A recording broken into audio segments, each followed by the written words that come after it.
se détourne de ce mauvaise voie, à ce moment-là, je l'entendrai du ciel. Et je guérirai son pays. Si je fermerai le ciel, Dieu veut envoyer la pluie du ciel. Amen. La pluie de bénédiction. Et c'est le temps pour la France, on l'a dit hier, on le redit encore, Dieu veut envoyer la pluie du ciel sur nos vies, sur son peuple, sur ce pays, envahit nos pays. On est dans une convention de réveil, mes frères et sœurs. On compte sur le Saint-Esprit dans les derniers jours, dit Dieu. Je répandrai mon esprit sur toute chair. C'est comme la pluie qui tombe. La première pluie à la Pentecôte. Et la dernière pluie, c'est actuellement, mes amis, avant le retour de Jésus. Dieu veut envoyer encore la pluie de l'arrière-saison, hein, qui va nous permettre de ramasser, d'amasser des âmes pour l'éternité par la gloire, par la grâce de Jésus. Qui veut amasser des âmes, récolter une moisson d'âmes. Jésus, quand il a vu le chant, il a dit, voilà, vous dites qu'il faut attendre encore 4 mois. Moi, je vous dis que le champ est jaune, blanc. Maintenant, c'est l'heure. C'est l'heure de ramasser des âmes pour l'éternité, les amis. Alors, la pluie vient du ciel. La pluie vient du ciel. Mais vous savez que cette pluie qui vient du ciel descend dans la terre. Je disais hier dans cette image, toujours, de la parole de Deutéronome 11, 13, hein, si vous voulez l'afficher, on peut le lire. Dieu envoie la pluie pour la récolte. Vous vous rappelez? Et cette pluie-là, elle va rester sous terre. Et des fois, c'est bloqué. Et comment nous récoltons la pluie sous terre? C'est au travers des puits. Vous êtes d'accord avec moi? Au travers des puits. Et l'eau que Dieu a envoyée peut être bouchée sous la terre. Mais Dieu aussi veut déboucher les puits du réveil. Ça, c'est notre façon d'agir puissamment aussi. Dieu veut déboucher les puits de l'eau vive qui jaillira jusque dans la vie éternelle. Alors, on va voir cet aspect de l'eau qui est en bas, qui est bloquée, et les puits à déboucher. Les puits à déboucher. Et ce matin, je vais vous parler des puits à déboucher en France, parce que la France est une terre de réveil, mes amis. Dieu a déjà envoyé la pluie dans ce pays. Dieu a déjà béni ce peuple. Et maintenant, cette eau-là a été bouchée par l'histoire, par beaucoup de choses. Et Dieu veut de nouveau déboucher les puits du réveil. Est-ce que vous voulez participer à cela? C'est votre génération qui va le faire. Parce que c'est votre saison. Alléluia. Soyez prêts, les amis. Je vais vous parler donc de puits de réveil, hein, qui vont être débouchés, on va lire ensemble dans Jean chapitre 4, versets 39 à 42. Beaucoup de Samaritains de cette ville crurent en Jésus à cause des paroles de la femme qui rendait ce témoignage. Il m'a dit tout ce que j'ai fait. Ainsi donc, quand ils vinrent le trouver, les Samaritains le prièrent de rester avec eux. Il restait là 2 jours. Un bien plus grand nombre crurent à cause des paroles de Jésus. Et il disait à la femme, ce n'est plus seulement à cause de ce que tu as dit que nous croyons, car nous l'avons entendu nous-mêmes. Et nous savons qu'il est vraiment le Messie, le Sauveur du monde. Quand le peuple reconnaît que Jésus est le Messie, le réveil arrive. Ça, c'était dans la ville de Sichar. Seigneur, envahit nos villes et nos villages. La ville de Sichar, vous savez où est-ce qu'elle se trouve, cette ville? En Samarie. En Samarie. Jean chapitre 4. En Samarie, c'était pas à Jérusalem. Et c'est dans ce Jean chapitre 4, verset 35 que Jésus disait, ne dites pas qu'il y a encore 4 mois jusqu'à la moisson. Voici, je vous le dis, levez les yeux avec moi. Et regardez les champs qui déjà blanchissent pour la moisson. C'est une parole prophétique pour la fin des temps, les amis. Le champ blanchit déjà pour la moisson. Amen. Et Jésus voyait au-delà de cette ville de Sichar les nations, le peuple des fins des temps. Il y a la moisson, la grande moisson qui arrive. Et c'est en train d'être blanc. Alors, comment cette histoire a commencé? Vous savez qu'entre Saint-Marie et le peuple d'Israël, Jérusalem, sont Hein, c'était pas de bon ménage, hein, s'entendaient pas très bien. Et ça a commencé quand Jésus voulait aller en Galilée, et il passait par la Samarie, et là, il s'est assis devant ce puits, et une femme arrive, et Jésus demande à la femme de lui donner de l'eau. Et Jésus lui dit cette parole très simple, « Donne-moi à boire ». Et la femme, très étonnée, « Mais qu'est-ce qu'il le prend lui? En plus, c'est un juif, et moi je suis une femme samaritaine, et moi je viens chercher de l'eau quand il n'y a personne, parce que cette femme, vous le savez, sa vie n'était pas du tout une vie en ordre. C'est 5 fois qu'elle s'est mariée et la personne avec laquelle elle était n'était même pas son mari. C'était un concubin. Et en réfléchissant un peu, je crois qu'elle a été déçue par les 5 maris et elle ne veut plus entendre parler de mari, de relations stables. Elle prend n'importe qui, elle change de partenaire. C'est pour cela qu'elle était toute seule. Mais elle vient chercher de l'eau parce qu'au fond d'elle, il y a une soif, un besoin de Dieu. Et elle vient chercher de l'eau à l'abri de tout regard. Et Jésus le savait. Sa situation avant même qu'elle arrive. Ça, c'est de l'évangélisation prophétique. Le Saint-Esprit voit les cœurs et le Saint-Esprit te prépare à délivrer la parole. Et Jésus lui dit, donne-moi à boire. Jésus se met à la place de la personne qui demande alors qu'il est le roi des rois. Donne-moi à boire. La personne dit, mais qu'est-ce qu'il vous prend? Si tu savais le nom de Dieu et celui qui te demande à boire, c'est toi qui l'aurais demandé à boire. Mais tu n'as pas de seau, tu n'as pas de corde pour tirer de l'eau. Comment tu vas faire? Es-tu plus grand que notre arrière-grand-père Jacob? Jésus lui dit, celui qui boira de cette eau aura encore soif. Mais celui qui boira l'eau que je lui donnerai n'aura plus jamais soif. Car l'eau que je lui donnerai jaillira en son sein jusque dans la vie éternelle. Est-ce que tu veux boire de cette eau? Le réveil commence d'abord individuellement. Jésus veut transformer la vie de cette femme. Je veux changer. Et cette femme a vu en Jésus le Messie. Mais vous êtes prophète. Jésus a dit, va appeler ton mari. J'ai pas de mari. Vous avez vraiment raison que vous n'avez pas de mari. Mais vous avez été marié 5 fois et la personne avec laquelle vous êtes n'est pas votre mari. Et la femme a compris qu'elle était devant un grand prophète. Et puis il a dit, mais nous on a dit que le salut vient du mont Garizim, hein, c'est là que les Samaritains cherchaient le salut en fait. Ils ont créé un autre nom. Et vous, vous dites que c'est à Jérusalem. C'est où le salut? Jésus a dit, il se dit à Jérusalem, ni à Samarie. Parce que Dieu est esprit, et celui qui l'adore, l'adore en esprit et en vérité. Dieu est esprit, il est dans le lieu très saint, dans ton cœur. Le lieu très saint. Parce que toi, tu es un temple du Saint-Esprit. Et Dieu habite au fond de toi.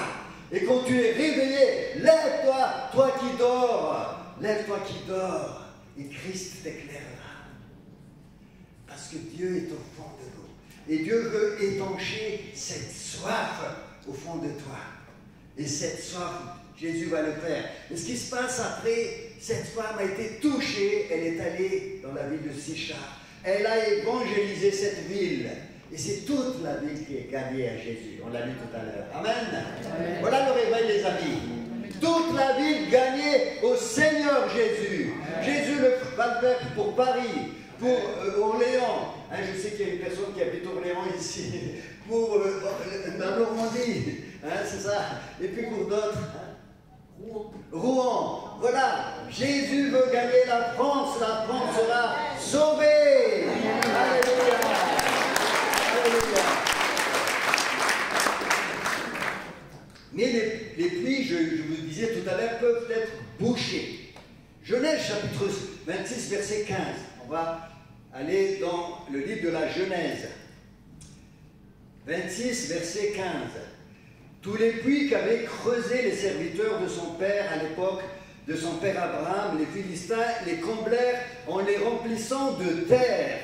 Dans cette région désertique où les enfants d'Israël habitaient, vous savez, les enfants d'Israël étaient dans des déserts, et dans cette région, l'eau était tellement précieuse.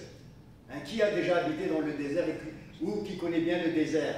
Hein, l'eau est précieuse. Hein, je connais bien Amide. Elle est précieuse, l'eau. Et le puits donc est très précieux.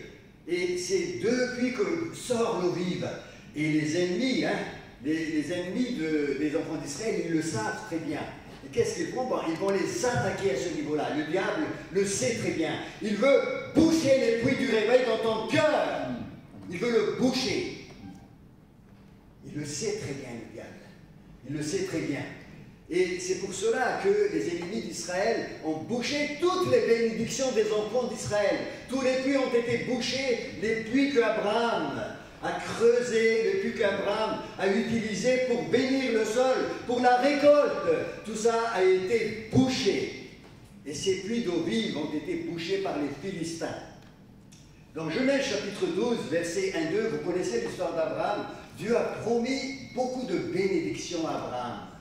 Toute ta descendance sera bénie. Et Dieu a béni la famille d'Abraham, le peuple qui était avec lui, mais l'ennemi le savait, il voulait briser toutes ces bénédictions en bouchant les puits de l'eau vive.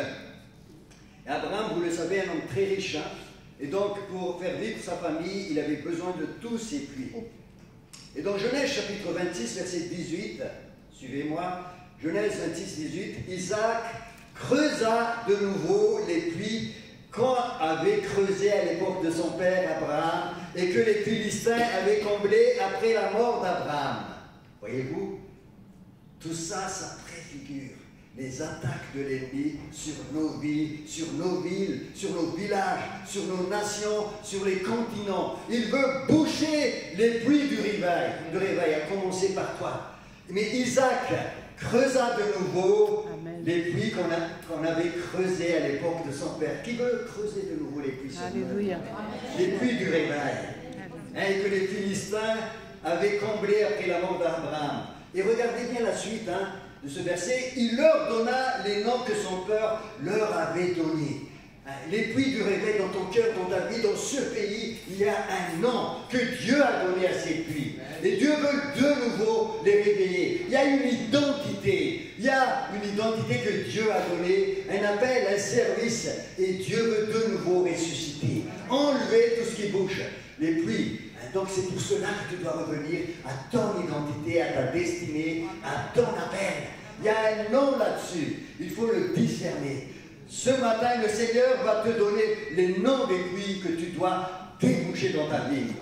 Identifie les bénédictions dans ta vie que l'ennemi a brisées. Il y a beaucoup de bénédictions. Dieu veut les amener jusqu'au bout, le potentiel que Dieu t'a donné. Il veut libérer la puissance du Saint-Esprit sur ta vie. Il veut le libérer pour que les puits donnent de nouveau de l'eau vive, parce que tu es un fleuve. On l'a dit hier. Celui qui croit en moi, des fleuves d'eau vive jailliront en son sein. Tu n'es pas un fleuve, mais des fleuves. Tu as des fleuves dans ta vie. Dieu veut le déboucher pour que tu bénisses ton voisin, ta voisine, ta famille, ton employeur, les gens qui sont autour de toi. Il y a de l'eau vive, mes amis. Et tu as un don, tu as un talent. Il faut que ça sorte. Il faut que ça sorte. Dieu veut les bénir au travers de ta vie. Dis avec moi, Seigneur, viens me toucher ce matin. Je veux que tu me bénisses. Je veux que l'eau vive de nouveau jaillisse de mon âme, de mon être entier. Que ça bénisse les gens autour de moi. Je veux que tu me réveilles. Je veux déboucher les puits dans ma vie. Et je veux donner le nom que tu leur as donné. Il y a un nom sur chaque puits de ta vie. Et tu le sais, il faut les identifier. Il faut les identifier, les talents, les dons que Dieu t'a donnés. Tu es appelé à les déboucher pour bénir ta famille, les gens autour de toi, ton mari, ton épouse, ta femme, toutes les personnes. Attends ces puits du réveil en toi. Amen. Et au verset 19 de Genèse chapitre 26, verset 19, les serviteurs d'Isaac creusèrent encore dans la vallée et enfin ils trouvèrent un puits d'eau vive. Alléluia. Ils étaient persévérants. Ces serviteurs, il faut que tu sois persévérant. Il faut que tu creuses encore dans la vallée et tu vas voir, tu vas trouver le puits enfoui qui était porteur de bénédiction. Amen. Est-ce que vous avez déjà reçu le puits? Le Saint-Esprit a certainement parlé dans votre cœur. Vous savez de quel puits il faut maintenant déboucher. Ça y est, Ça y est, le Saint-Esprit a parlé au cœur. Je le sais. La source de bénédiction, le puits d'eau vive est déjà là. Il faut les déboucher maintenant, les amis. Je vais vous donner un témoignage. Ma femme et moi, on est allés en Chine, on était invités par un pasteur pour partager à quelques leaders, on va dire entre guillemets, parce que j'aime pas trop ce mot, mais c'était des responsables d'église, des responsables d'entreprise, c'était des gens qui avaient beaucoup d'influence sur beaucoup de gens, et on nous a donc invités pour parler, et d'habitude il me laisse parler le matin, enseigner, encourager, et le soir il fait, le pasteur avec l'équipe qu'il a, des soirées de réveil. Et cette année-là, on est allé 2 fois, il a dit, André, mais tout d'un coup, hein, on est arrivé la veille, et puis le lendemain, il a dit, André, ce soir, c'est toi qui vas parler du réveil. Je ne m'attendais pas à ça, il me l'a dit en plus à midi. Est-ce que je peux avoir de l'eau? Il me l'a dit. Ah oui, c'est là. Donnez-moi 3 petites secondes.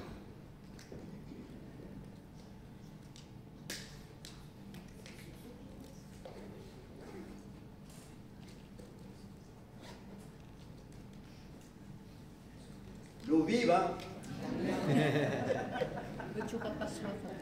Sans modération. Sans modération, merci ami. Que celui qui a soif, qu'il vienne à moi, dit Jésus, et qu'il boive. Celui qui croit en moi, des fleuves, pas un fleuve, mais des fleuves. Vous vous rendez compte? Vous êtes un fleuve, vous êtes des fleuves en vous. Vous réalisez ce que je suis en train de dire là? Je suis un fleuve. Je bouscule par de l'eau vive tout le monde autour de moi. Je partage l'eau vive. Tu es un fleuve. Qui est à ton voisin, à ta voisine? Tu es un fleuve. Tu es un fleuve. Tu es un fleuve. Ça va faire le lit là.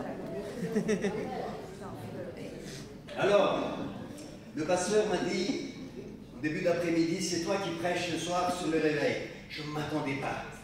Et à ce moment-là, j'avais eu très peur. J'ai dit, Seigneur, mais qu'est-ce que je vais raconter? Je ne connais pas la Chine. J'ai entendu également qu'il y avait, au temps de Mao Tse-tung, une grande persécution. Je disais hier que la persécution est un déclencheur du réveil qui ne dépend pas de nous. Nous sommes persécutés. Par contre, il y a des choses qui dépendent de nous. C'est d'agrandir nos périmètres. Vous vous rappelez? Donc, j'ai dit, mais je ne connais pas la Chine. Et à ce moment-là, le Saint-Esprit m'a dit, mais tu sais, en Chine, il y avait un grand réveil avant que les communistes arrivent. Je dis, ah bon, comment ça? Et puis je me suis rappelé d'un livre que j'ai lu, que j'ai apprécié. Ça m'a transformé quand j'étais jeune dans la foi. J'avais peut-être 1 an de conversion. C'était le livre de Watchman Nee, dans le titré « La vie chrétienne normale ».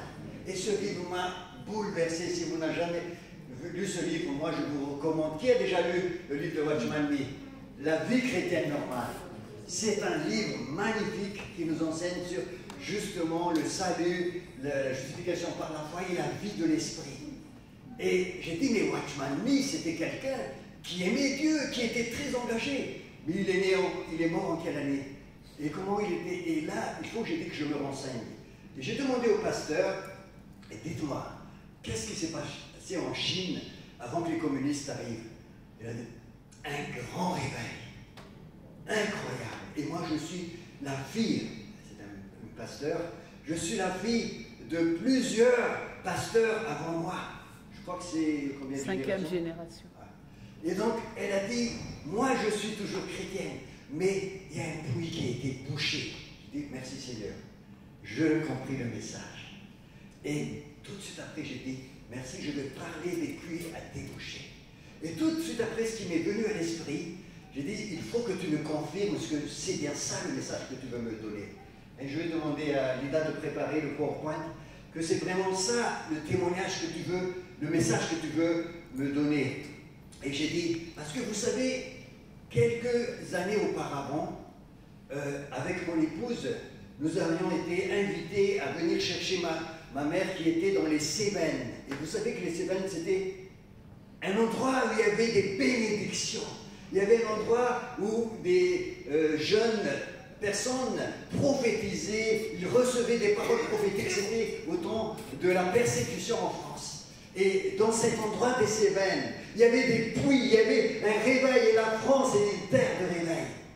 Et alors que j'ai été appelé pour chercher ma mère dans cet endroit-là, c'était un monsieur, un chrétien, qui l'a invité pour passer quelques jours. Et quand je suis arrivé pour chercher ma mère, moi en tête, je prends ma mère et je dis à Sylvia, on reste peut-être pour la nuit et on repart demain. Et il me dit ceci, le monsieur, j'arrive, il me dit, André, est-ce que tu veux m'aider? Je dis, pourquoi faire? Elle dit, pour déboucher les puits. Je m'attendais à tout sauf à ça. Et en plus, c'est des puits réels. Alors là, c'est les Cévennes. Hein. Vous avez ma fille Prisca, Sylvia, mon fils André et un jeune garçon. Alors, on peut passer un peu plus la suite. Voilà. Et là, il me dit, on va déboucher le puits. En fait, ils ont commencé le travail. Ils ont commencé le travail et c'est un puits. Donc, l'eau descend d'en haut et l'eau vive coule en bas tout au fond. Et tout a été bouché. Vous voyez tous ces cailloux-là, tout ça, ils ont mis en place une espèce d'ascenseur en poulie pour faire descendre une cuvette et ramasser les cailloux, les rochers, les poussières, l'eau sale et faire remonter ça en surface. J'ai dit, au moment où il me disait ça, j'ai failli dire non, je ne peux pas, écoute, j'ai beaucoup de choses à faire, déboucher les puits, c'est pas du tout mon truc. J'ai failli me dire gentiment, et là le Saint-Esprit me dit, tu restes et tu débouches les puits. Et j'ai dit, oui, je vais t'aider. Et en plus, je ne sais pas du tout un bricoleur, hein, vous savez. Donc, on a commencé, il m'a tout expliqué. Et tu peux passer, donc, là c'est la poulie donc, qui descend en bas avec une espèce de cuvette. Et voilà l'eau qui est au fond. Mais pour trouver cette eau-là, il a fallu mettre l'échelle, enlever les rochers, enlever les poussières. Et ça sent mauvais dedans, mes frères et sœurs. Ça sentait mauvais au fond. Parce que l'ennemi, en fait, c'est une image, vous avez bien compris, a mis tout pour mettre toutes les saletés. Et donc on descendait, ça c'était mon ami, et on allait jusqu'au bout, et on commençait à enlever les cailloux, et vers la fin de mon séjour, je commençais à voir l'eau tout en bas, mais très sale. Très sale. Voilà, là vous voyez, j'étais plus jeune, hein. C'était en 2014 ou 15, 16, et donc voilà, regardez les cailloux, plein de saleté. Qu'on fait monter, pendant 4 jours, 3 jours, eux, ils ont continué après moi. Et tous les jours, on remonte des puits, des cailloux sales, qui sentaient mauvais, nauséabondes. Eux, ils ont mis ces choses-là pour tenir les reins abdominaux, parce que c'était dur, le travail. Moi, j'étais plus jeune, j'avais pas ça. Par la grâce de Dieu, on continue. Et voilà, on prend les cailloux, on les met de côté, on les lave un peu, voyez-vous, c'est blanc, et on les met de côté, et on continue. C'est un travail qui demande de la persévérance. C'est un travail qui va au fond, et qui voit tout, et qui fait remonter les choses. Les saletés, l'odeur. Et vous commencez à voir l'eau qui venait du ciel au départ, et qui est tombée dans la terre, et qui était bouchée par les nuées. La France est une terre de réveil, les amis. Croyez-moi, avant que toutes ces théories des Lumières arrivent, la France croyait en Dieu de la Bible. La France croyait en cela. Il y avait des martyrs en France qui aimaient Dieu. Et je disais, la persécution entraîne le réveil. Et Dieu veut utiliser ce pays pour toucher l'Europe. Parce que la France a une dimension universelle que les autres n'ont pas. Mais Dieu veut utiliser ce canal pour toucher les autres pays. Et il y a de l'eau vive en dessous de nos pieds. Il y a de l'eau vive qu'il faut creuser, qu'il faut trouver. Alors, tu as terminé là? Alors, voilà, là on est en Chine. Et je disais au Seigneur, si tu veux que je prêche sur ce sujet-là, ce soir, je te demande une chose, seulement une chose. Fais que je trouve ce PowerPoint que j'ai mis je ne sais où. Moi, je suis allé en Chine sans ce PowerPoint. Je suis allé en Chine sans penser même à ces images-là. Si je le trouve quelque part, je vais prêcher. J'ai commencé à fouiller partout dans mon ordinateur que j'ai amené avec moi. J'ai cherché. Le PowerPoint était là. J'ai dit, je vais prêcher ce message. C'était le Saint-Esprit qui préparait. Donc j'ai pris quelques photos. Et là, donc ma traductrice, qui est pasteur, j'ai commencé à parler de cette eau vive, de la Chine, qui est là. Il y avait un réveil là-bas. Et Dieu a utilisé la persécution pour multiplier encore, parce qu'il y avait encore beaucoup de réveils. Mais Dieu a utilisé aussi, même les communistes, pour que les chrétiens se réveillent aussi. Mais ce qui s'est passé, les amis, après le départ des communistes, après l'arrivée des communistes plutôt, les gens ayant été brisés dans leur vie. Ils ont dit, vous ne pouvez plus avoir d'enfants, un seul enfant. Ils ont commencé à contrôler tout le monde. La liberté a été réduite au minimum. Et beaucoup d'amertume se sont développées dans les cœurs des chrétiens. Il y a eu beaucoup de blessures. Beaucoup d'avortements. Beaucoup d'avortements. Quand on commençait à prier pour les gens ont avorté. Les femmes n'osaient pas dire, parce qu'ils ne pouvaient pas le dire, ça. Et eux, ils ne disent pas, ils ne partagent pas. Et ma femme, une soir, elle reçoit du Seigneur, en priant pour quelqu'un, elle reçoit du Seigneur, abus, avortement, et elle dit à la traductrice, écoute, je reçois ça, il faut qu'on le dise. Elle a besoin de guérison, elle a besoin de restauration, de délivrance même par rapport à cela. Et la personne a dit, non, c'est impossible en Chine, tu ne peux pas dire ça. Tu ne peux pas dire ça. Ici, on ne fait pas ça. Et comment on fait alors? Il faut qu'elle soit guérie, que l'eau vive revienne. Parce que cette femme, elle est au service de Dieu. Elle sert, mais elle était bloquée. Elle était brisée. Elle ne pouvait pas libérer les talents et les dons que Dieu a mis dans sa vie. Et on a essayé de convaincre cette sœur traductrice. À la fin, elle a dit, ok, allons-y. Et là, on a dit, la femme a dit, je n'ai jamais dit pour personne ce que j'ai vécu. Elle a raconté ses souffrances, ses blessures, abus, avortements, des choses comme ça. Au fond, il y avait des cailloux, il y avait de l'odeur nauséabonde. On a pris autorité au nom de Jésus. On a brisé les liens. Et l'eau vive commençait de nouveau à rejaillir. Le sourire revient sur le visage de cette personne. Alléluia. Et le Seigneur nous a dit cela. Il y a de l'eau vive en Chine. Il y a de l'eau vive. Maintenant, il faut enlever. Et moi, j'ai dit, Seigneur, ok, j'ai compris. Et ce soir-là, j'ai dit maintenant, Dieu veut maintenant, j'ai dit ça aux Chinois, Dieu veut maintenant enlever les cailloux au fond de votre cœur, de votre vie, de votre nation, les cailloux du péché, le rocher de l'amertume, les pierres du non-pardon, les poussières de ressentiment, tout ce qui est amertume dans votre vie, bouche-les pluies. Et ce matin, il y a beaucoup d'amertume dans les cœurs. Il y a beaucoup de souffrance, il y a beaucoup de non-pardon. Et ça commence par le peuple de Dieu. Amen. Dieu veut déboucher, parce que tu es fleuve d'eau vive, pour que le fleuve coule. Dieu veut régler tout ça. Il veut que tu libères, que tu lâches prise maintenant. Hébreux chapitre 12, verset 15. Veillez à ce que nul ne se prive de la grâce de Dieu, à ce qu'aucune racine d'amertume poussant des rejetants ne produise du trouble et que plusieurs en soient affectés. Il y a de l'amertume qui produit beaucoup de rejetants dans nos vies.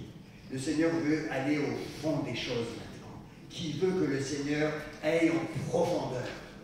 Touche le fond. Et même s'il y a de l'eau vive au fond, ça sent mauvais. Le Seigneur veut enlever l'odeur nauséabonde. Le Seigneur veut te libérer ce matin. Pour que ça commence par toi le réveil. Ça commence par toi. Amertume, déception, souffrance, abus, tout ça c'est au fond de toi. Hein, toutes les figures d'autorité qui t'ont fait du mal. Tu gardes toujours cette amertume. Dieu veut te libérer. Ça peut revenir, mais résister au diable, il sera loin de vous. Une fois que tu es délivré, ça peut revenir. Le diable rentre comme un lion qui cherche qui dévorer, mais vous, résistez au diable et il sera loin de vous. N'acceptez plus jamais l'amertume, le non-pardon, tout ça. Tu es un puits de bénédiction. La femme lui dit, Seigneur, donne-moi cette eau, afin que je n'ai plus soif et que je ne vienne plus puiser ici. Jésus lui dit, appelle ton mari. On va régler ce problème. Appelle ton mari. appelle ton mari et viens ici. Je n'ai point de mari. Tu as eu raison de dire je n'ai point de mari, car tu as eu 5. Et celui que tu as maintenant, ce n'est pas ton mari. Je veux régler ce problème avec toi. Appelle ton mari. Appelle ton mari. On va régler ce problème. Parce que, quand tu auras compris, toi-même tu seras source d'eau vive. Tu vas aller dans la ville de Séchar et tu vas bénir, cette ville va être gagnée. Maintenant, Seigneur, envoyez nos villages. Touche nos villages, nos pays. Est-ce que vous êtes prêts? Est-ce que vous êtes prêts comme cette femme samaritaine? Elle voulait de l'eau vive, mais il y avait des gros cailloux. Il y avait tout ce qu'il fallait pour boucher le puits de Dieu. Alléluia. Mais elle a reconnu son péché. Dans Jean 4,26, elle a dit, tu es prophète. Et elle a reçu la révélation de Jésus, tu es le sauveur du monde. Elle a reconnu que Jésus est prophète. Et que Jésus est venu pour sauver le monde. Est-ce que tu reconnais ça? Est-ce que tu reconnais l'amertume, tout ce que le diable a mis au fond de toi? Alors, c'est aujourd'hui que Dieu va enlever les puits qui bouchent. Aujourd'hui, l'eau vive va sortir de nouveau. Je sais que l'eau vive est là, mais il y a d'une odeur. Hein, vous savez comme un zeste d'odeur nauséabonde. Pourquoi? Parce que tu n'as pas été guéri au fond de toi. Il y a des choses que le Seigneur veut faire ce matin. Il veut te guérir. Il veut te guérir. Dans Éphésiens, chapitre 5, verset 3-14. Allons-y dans le livre des Éphésiens. Éphésiens, chapitre 5. Allons-y dans le livre des Éphésiens, les amis. Là, c'est le seul endroit du Nouveau Testament où l'apôtre Paul va parler du terme réveil, hein, que vous connaissez très bien, au chapitre 4. Au chapitre 4, Éphésiens, chapitre 5 plutôt, excusez-moi, hein, 5, 3, 14, chapitre 5, et au verset 14, il dit réveille-toi, toi qui dors, relève d'entre les morts, et le Christ resplendira sur toi. Réveille-toi, toi qui dors, relève d'entre les morts, et Jésus va te faire briller. Lève-toi et brille. Ésaïe 60. Car la gloire de l'Éternel est près de venir sur toi.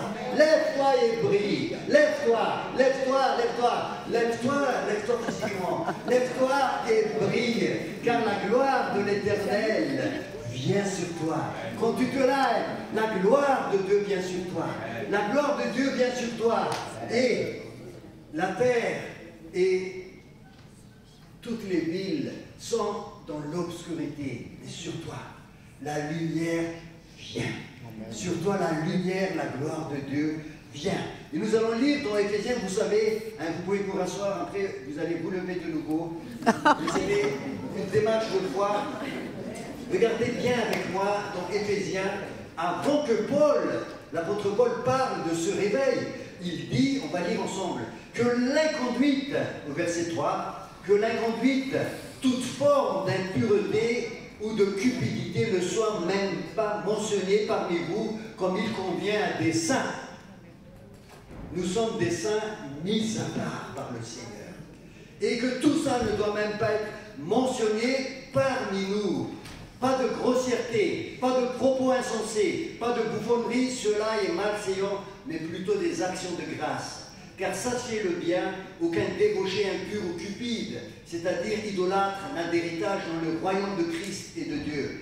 Que personne ne vous séduise par des vains discours, car c'est pour cela que la colère de Dieu vient sur les fils de rébellion. N'ayez donc aucune part avec eux. Autrefois, en effet, vous étiez ténèbres, mais maintenant vous êtes lumière dans le Seigneur. Marchez comme des enfants de lumière, car le fruit de la lumière consiste en toutes choses, en toutes sortes de bonté, de justice et de vérité.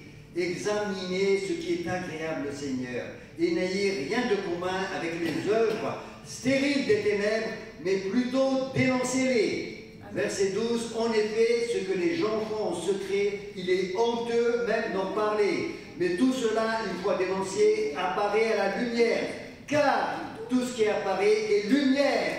Il a fait une description, l'apôtre Paul. Et il dit, c'est pour cela,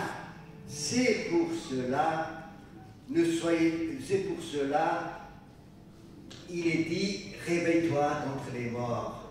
toi qui dors, et Christ te resplendira. Amen. Il faut enlever tout ça, tout ce qui a été dit auparavant, pour que Christ puisse amener sa lumière sur ta vie. Et c'est lui qui l'enlève avec le Saint-Esprit. Il faut enlever. Et là, il a parlé de l'impudicité, de l'inconduite, dans d'autres traductions. L'inconduite en termes grecs, c'est pornéa. Et dans le terme pornéa, c'est toutes les relations sexuelles illicites en dehors du mariage. L'homosexualité, relations sexuelles avant le mariage, ou fornication, tout ce que vous voulez. Tout ça, ça bouche le puits du réveil. Dieu n'est pas un Dieu accusateur. Le Saint-Esprit donne une conviction de péché. Il n'accuse personne. Ce n'est pas encore le temps de jugement. Mais si tu veux le vivre, sort en toi de nouveau. Pour que tu enlèves l'impudicité, l'inconduite, toutes sortes d'impuretés et la cupidité. Vous savez, la cupidité, j'ai peur de manquer quelque chose. Hein? On est cupide parce qu'on a peur, hein? Et on devient radin. On n'ose plus marcher. Tu ne peux pas servir de maître. Soit tu sers maman, soit tu sers Dieu. Tu ne peux pas. Si tu veux avancer, tu marches par la foi. Le juste vivra par la foi. Tu ne peux pas servir de maître. C'est impossible. Matthieu chapitre 6, à partir du verset 25. C'est impossible. Parce que boirons-nous, qu'allons-nous manger? Tout ça, ce sont les païens. Maintenant, tu es dans l'économie du royaume. Tu es dans l'économie, tu es enfant de Dieu. Dieu s'occupe de toi. Cherche d'abord le royaume de Dieu et toutes choses vous seront données par la suite. Ne sois pas cupide. Donne parce que Dieu s'occupe de toi. Le paradoxe du royaume, plus tu donnes la multiplication, plus ça multiplie. Il faut que tu rentres dans cette vision du royaume de Dieu. Ne sois pas cupide. Tu n'es plus de ce monde. Notre cité à nous vient du ciel, et de là aussi nous attendons un sauveur. Philippiens chapitre 2, verset 20. Alléluia, est-ce que vous êtes des fils et des filles de Dieu? Notre royaume à nous est dans le ciel. Jésus est notre garantie. Enlève la cupidité. Enlève la cupidité. Enlève la cupidité. Ça bloque le réveil. Ça bloque le réveil, les amis. Sois vraiment cool en faisant confiance, bien sûr. On n'est pas là pour gaspiller, on est là pour gérer, mais on ne gère plus la rareté. La rareté, c'est le fruit, hein, c'est l'économie, c'est la définition de l'économie, vous savez, c'est l'administration des biens rares, parce que les biens sont rares. Mais Jésus, il a dit, ce sont les païens qui le cherchent. Mais vous, ne dites pas de quoi nous allons manger, de quoi nous allons être vêtus. Ça, votre Père sait. Votre Père sait de quoi vous avez. Est-ce que vous êtes fille et fille de Dieu? Votre Père sait. Il faut que tu sois libéré de la cupidité aujourd'hui. Ça bouche les puits. Et c'est pour ça que l'apôtre Paul dit, réveille-toi, toi qui dors. La cupidité, l'inconduite, l'impudicité, tu enlèves tout ça. Et tu rentres dans cette vie de confiance par la foi. Alléluia. Alors on va se lever maintenant. On va se lever maintenant. On va se lever, on va prier. On va chanter de nouveau maintenant, Seigneur. Alléluia. Maintenant, Seigneur. Seigneur veut de nouveau bénir nos vies, bénir la France. Mais nous avons besoin de nouveau de rentrer vraiment en profondeur dans les puits de nos vies. Je vous demande de passer du temps, alors qu'on chante ce chant, on rentre dans les puits à déboucher dans nos cœurs, dans nos vies. Seigneur veut toucher des vies ce matin. Il y a de l'odeur nauséabonde. Il y a vraiment des choses qu'il faut sortir. Il y a des choses qu'il faut enlever. Il y a des cailloux, il y a des rocs, il y a des blocages énormes. Dieu veut enlever tout ça. C'est aujourd'hui, tu verras la puissance du Saint-Esprit. Tu es eau vive, tu es fleuve qui jaillit pour bénir le monde. Alors on va chanter ce chant et prenez du temps pour laisser le Saint-Esprit parler tout doucement au cœur. Tu peux attrister le Saint-Esprit. Il ne quitte pas le temple, mais il est attristé. Il se met au bout, il se met au fond de la salle, il est attristé. Mais ce matin, écoute-le de nouveau et laisse-le toucher ta vie.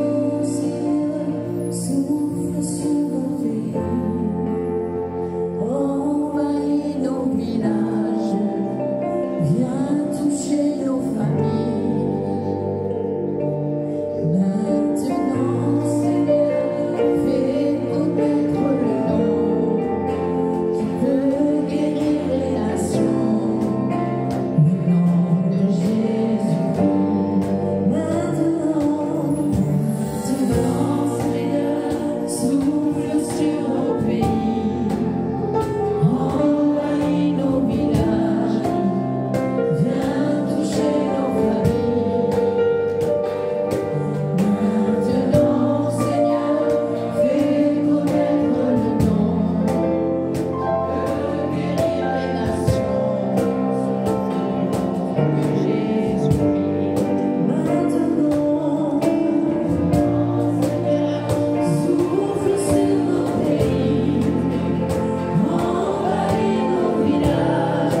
à élever notre voix vers celui qui règne. Fixez vos yeux sur Jésus-Christ et attendez-vous à sa grande grâce. Pasteur André a parlé de pluie et nous sentons vraiment dans l'esprit la volonté du Père, non seulement de déboucher, mais de purifier le puits de ton existence tout entière. Pas gratter juste sur les côtés, un peu comme ça t'arrange, juste comme ça ne te dérange pas trop. Mais si quelqu'un est prêt à rejoindre Jésus-Christ, là où il t'attend au fond du puits de ton existence, là où c'est amoncelé toutes les eaux les plus sales, tout ce qui dégoûte les hommes, tout ce qui fait de toi l'objet d'un rejet définitif. Je veux t'inviter à croire au-delà de toute espérance, à croire en l'amour du Père au-delà de toutes tes espérances, parce que ta vie ne prendra fin que dans la permission de Dieu. Les noms ne seront définitifs que lorsqu'ils sortiront de la bouche de Dieu. Est-ce que quelqu'un est prêt à croire au-delà de sa propre foi à celui qui peut faire bien au-delà de tout ce que nous pensons ou imaginons par la puissance qu'il a déposée en nous? Si tu es en Christ, cette puissance, le Saint-Esprit est en toi.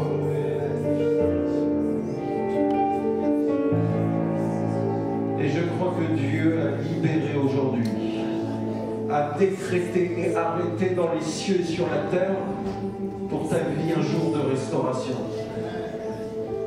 Nous allons vivre une journée de restauration, une journée de guérison, peu importe comment tu l'appelles, une journée où Dieu reprend sa place, où le Seigneur est reconnu, retrouvé.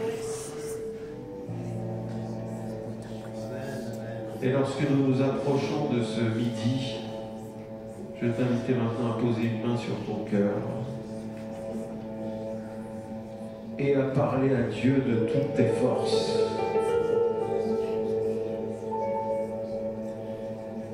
Par ton esprit, tu vas aller secouer le ciel.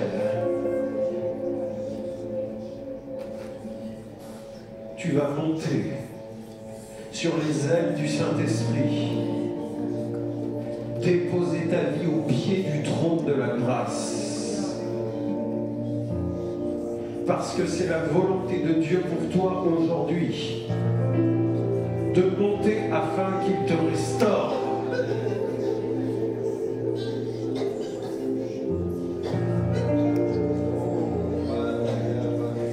Et pendant que tu montes, la puissance du Très-Haut, comme un feu dévorant, vient à la rencontre de ces odeurs nauséabondes,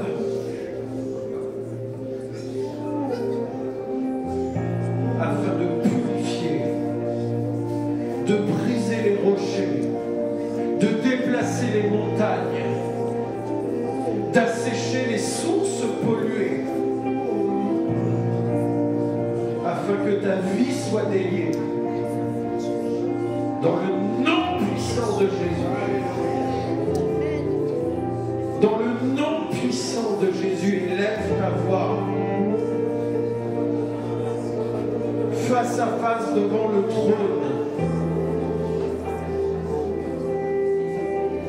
L'accès est ouvert par le sang de Jésus, par le sang précieux de l'agneau. Tu as un libre libre accès auprès du Père, dans lesquels sont disponibles toutes les ressources physiques et spirituelles, naturelles et surnaturelles, parce qu'il est le Dieu de la provision divine. Amen, alléluia.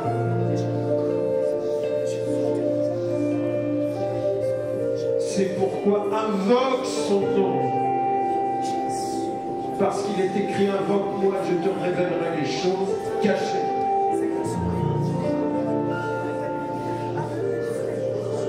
Les choses cachées qui sont les secrets que Dieu garde pour ses intimes. Ce n'est pas une clé magique. Ce n'est pas une technique spirituelle. Ce n'est pas une fuite. Mais c'est toucher le cœur de Dieu. Le cœur du Père qui vient battre contre ton cœur maintenant et qui guérit tes plaies et tes blessures, qui restaure ton corps meurtri.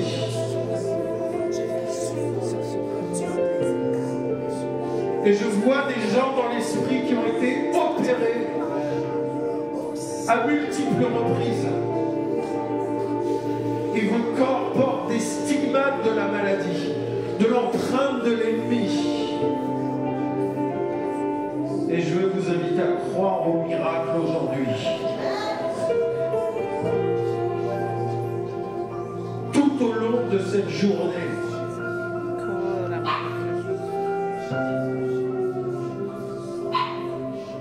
que le nom de Jésus surpasse votre nom.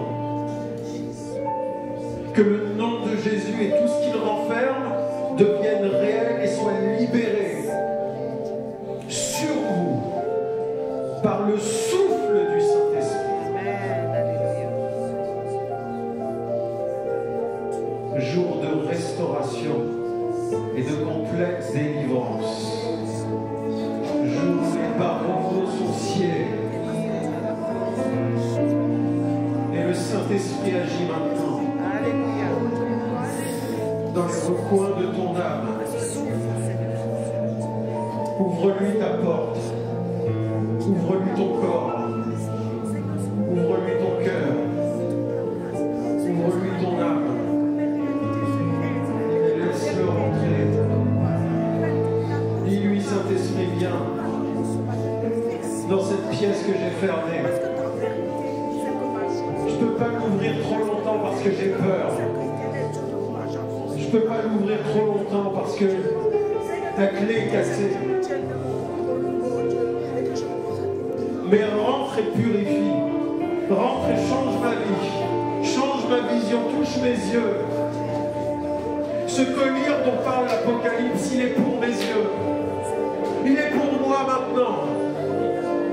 Je désire ton collier, je veux voir de tes yeux. Que mes yeux voient le roi. Que mes yeux voient le roi de gloire. Le ressuscité. Celui qui est l'assurance de ma vie. L'assurance de mon éternité.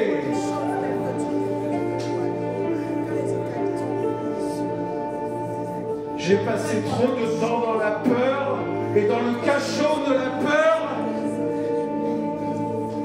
Maintenant, que la terreur change de camp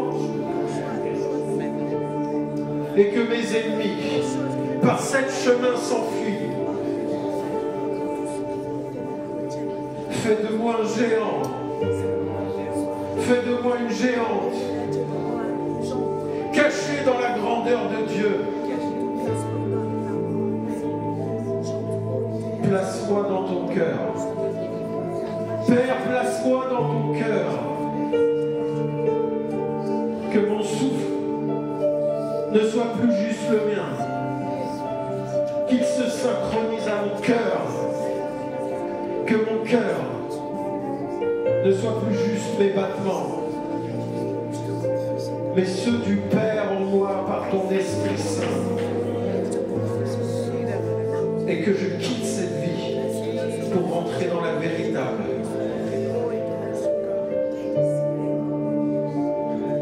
Donne-moi la foi, la détermination pour rentrer chez moi différente. Qu'il y ait un changement radical en moi.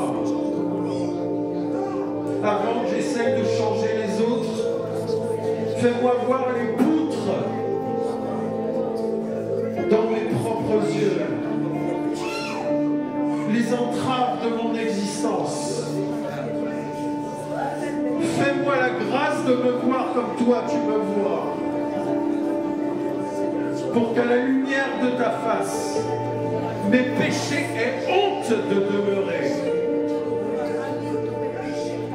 Transforme ma vie à tout jamais. Sinon, reprends-moi. Si je marche sans toi, sous les cieux, un pas de plus sans toi, que ma vie s'arrête et que je te rejoigne. Mais si, comme le dit ta parole, tu as des projets de paix et non de malheur, afin que moi j'ai de l'avenir et de l'espérance, alors rejoins mes pas, porte-moi sur ton dos.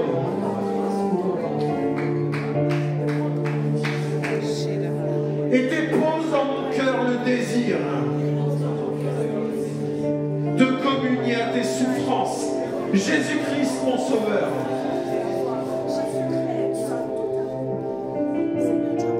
Si je veux la gloire, j'accepte la souffrance.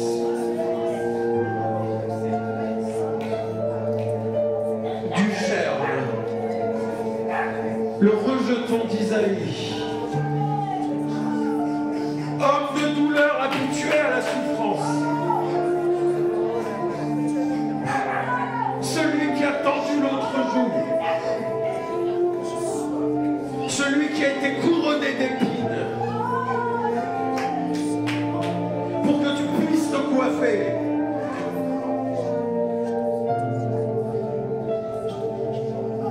Pardon, Seigneur. Fais-nous revenir à toi.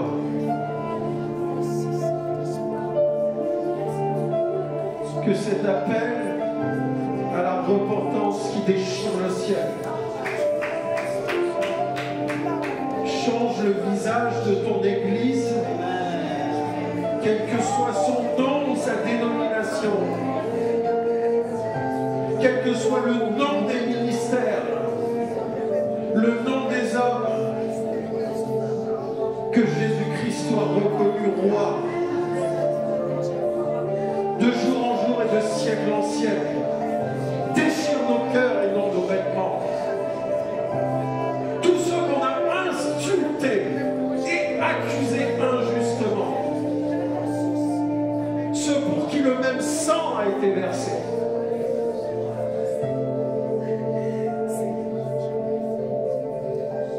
parce qu'ils n'ont pas fait ce qu'on a voulu qu'ils fassent pour nous. Parce qu'on a voulu contraindre Dieu à se transformer à notre image. Alors qu'au commencement, nous sommes à l'image de Dieu. Est-ce que quelqu'un fera continuer cette journée en disant Seigneur, change-moi à ton image. Révèle-toi à moi.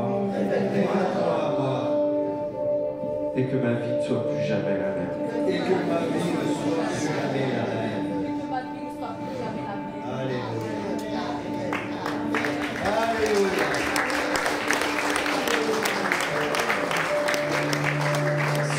C'est le début. Voyez le Saint-Esprit comme avec vous au fond du puits et il veut remonter l'eau vive dans votre vie. Le travail continue cet après-midi. Amen. On va faire passer les corbeilles, les amis, et on va écouter encore un chant, mais figurez-vous qu'après ce message, pour vous terminer la suite de ce que j'ai donné en Chine, les Chinois étaient par terre, en train de pleurer. On n'a pas réussi à les calmer. Ils pleuraient, agenouillés. Mais je n'ai jamais vu des gens prier comme ça avec ferveur. Et je crois que Dieu a commencé à continuer en tout cas un réveil dans ce pays. Un réveil clandestin mais qui est là. Et Dieu veut le faire pour la France aussi. Alors, soyez rassurés, encouragés. Le Seigneur est là. Il est avec vous au fond du puits. Il remonte avec vous les choses cachées.